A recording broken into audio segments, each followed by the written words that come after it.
You guys are left.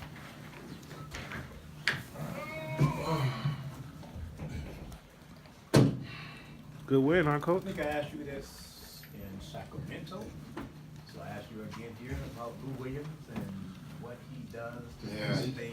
he's a closer. You know, him and Gal, like both of those guys, you know, they have the ability to make shots. You know, Gal, I thought set the tone to start the game. He was just so aggressive early on, and then down the stretch, you know, we were really struggling. Couldn't get the ball in the basket, missed free throws. And then Lou and Gal. You know, the most interesting stat on this whole thing, though, to me is, you know, what Lou had 34, or Gal had 34, and Lou had 40. And Pat Beverly had 0 points, and he was a plus 22. And I thought he had the biggest impact on the game. I thought he guarded Paul George as well as you can guard him. He just did 7 offensive rebounds. He just did so many things for us that it allows us to win games. What does it mean for you guys to have, you talk about Lou and Gal, but to have two guys like that can score? Oh, it's huge for us. It is huge. You know, we went to the 2-man game down the stretch, and it was big for us because, you know, they were trapping Lou, but you can't trap Lou when Gal's in the pick, and so they couldn't trap anymore, and they just played off of each other really well. It's nice. Yesterday, Doc, you talked about not getting in foul trouble with Westbrook. Kind of was the other way around. Yeah. Was that anything you guys kind of did defensively? You know, we clogged the paint, and all we told our guys is hands up every time they drove. Go vertical, do not reach out. I thought our guys did that. Gal's last play was a great example of that. He had his hands back. You know, we were fortunate, but it was the right call. Doc, Shea Gilgeous-Alexander had a stretch, a 4-game stretch where he was actually scoring the basketball. Yeah. Last couple of games, he hasn't been really that aggressive. Is that a concern for you, especially leading? No, you know, he's just going to be up and down at times. You know, I thought he had a little stretch in the game where he got it going. Other than that, I thought he was more tentative. We don't want him to be that. We tell him that all the time, but, you know, it happens. You know, where he's just got to keep learning is even on those nights you can do other things to help the team win. That's what he's got to do better for us. Doug, tell me, what are you getting from Zubac that you weren't getting from all the big guys you're using? He's just his size. Zub's been amazing. I mean, first of all, he's a great roller and he has great hands. Secondly, at the basket, he creates a problem. I mean, he jumps vertically, he has great size. So he's been fantastic for us. He really has. It's not often you see both star players foul out in the game. What happened tonight that made that work? Our defense, you know, being in the right place. But their defense, I mean, they're a very physical, aggressive team.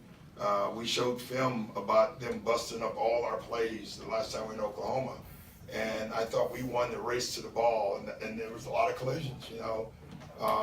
You know, it's not like they were not fouls, they were fouls. And I thought it was our pace offensively that created some, and then our defense was pretty good.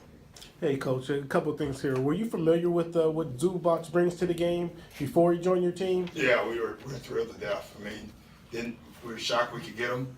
Once we got him, you know, we got a 21-year-old. I think he's 22 now. He didn't like being called 21 anymore.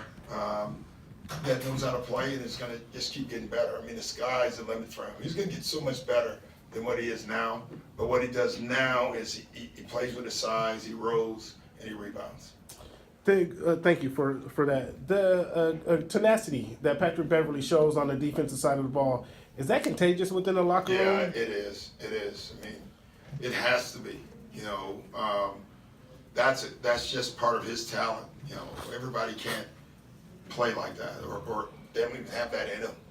Pat is in them. You know, and when he's doing that, it allows everyone else to join in. Touching on Pat a little bit, Doc, it seems like the last couple of weeks, he might have even flipped the switch a little bit more. We all know how he is. Have you noticed? Yeah, I think he's confident. He's found his energy.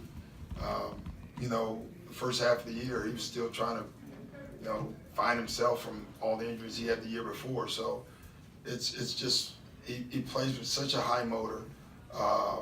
The thing that Pat has surprised me more is his IQ. He has an amazing basketball IQ. And I think you see that in some of the plays that he makes. One of the things you talked about the last couple of days was the rebounding, especially Yeah. you know, the defensive glass finishing.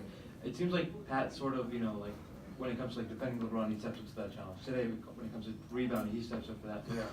Is that just a thing you have to go over him, or is that just like you said, he's like? We talked about it for 2 days. I think they were sick of hearing about it, you know, offensive rebounds and turnovers. I thought we took care of the ball relatively well, 10 turnovers. On the glass, we won the rebounding war. They had 4 more offensive rebounds than us. But overall, against that team, I thought we just hung in there. We did the dirty work. You know, we talked about you got to get your hands dirty tonight to each guy. This is not a clean game. That's not how Oklahoma plays.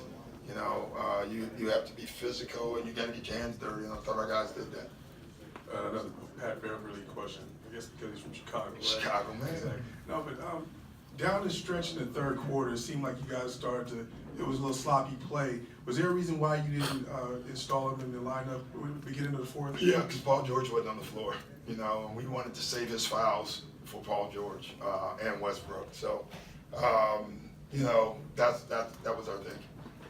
Doc, you got in foul trouble early in the first and the second half. Yeah. Did you game plan to? No. I mean, we game plan to be at the basket for Westbrook's attacks. You know, other than that, no. I mean, it just happens sometimes in a game, and we are fortunate it happened for us tonight. Doc, how rare is that stat line to score 0 points for Pat and be +2, 22? Well, you don't see that. I mean, it's rare. Usually, most coaches took the guy out already. You know, but Pat was so good. You know, it was funny. I actually thought he had scored. I didn't know that he didn't score in the game. It just tells you his impact because he was playing so well. You would have thought that he scored. I bet if you asked fans, they probably thought he had 10 or 12 points, and he had 0. Gallo had another great night. I think that's his. I think every game against OKC this season, he's had 26 or more points. Yeah. Is that by design? Are you attacking them in a certain way? Yeah, that was we talked about.